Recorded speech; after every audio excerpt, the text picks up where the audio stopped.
भूतिया बनी बच्ची।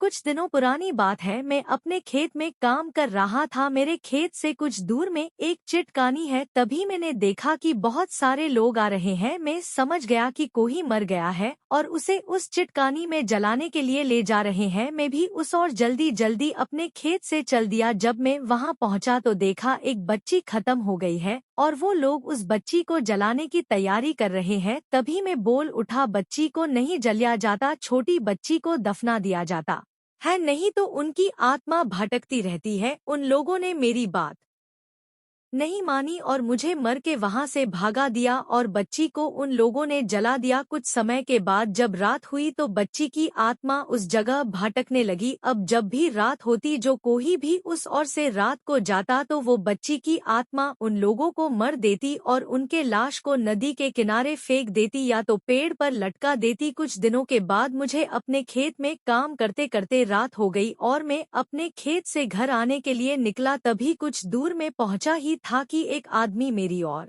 गिरता और लड़खड़ाते हुए आया और मेरे पीछे लुक गया और मुझसे कहने लगा, मुझे बचा लो। मैं बोला, किससे? तभी वो बच्ची की आत्मा मेरे सामने आ गई और मैं उस बच्ची को देखकर थोड़ा भावुक हो गया और वो बच्ची भी मुझे पहचान गई। तभी मैं बोला, इस आदमी को छोड़ दे, इसने तेरा कुछ नहीं बिगाड़ा है। तभी वो बच्ची बोली, मैंने भी तो इनका कुछ नहीं बिगाड़ी थी, तो इन लोगों ने मेरे साथ ऐसा क्यों किया? तभी मैं बोला, जिन लोगों ने तुम्हारे साथ ऐसा किया था तो तुमने उन लोगों को मार दिया है। अब इस आदमी को छोड़ दो और अपनी दुनिया में चली जाओ। तभी बच्ची के आंख से आंसू आने लगे। इतने में आसमान से उस बच्ची के ऊपर एक रोशनी पड़ी और वो बच्ची की आत्मा गायब हो गई।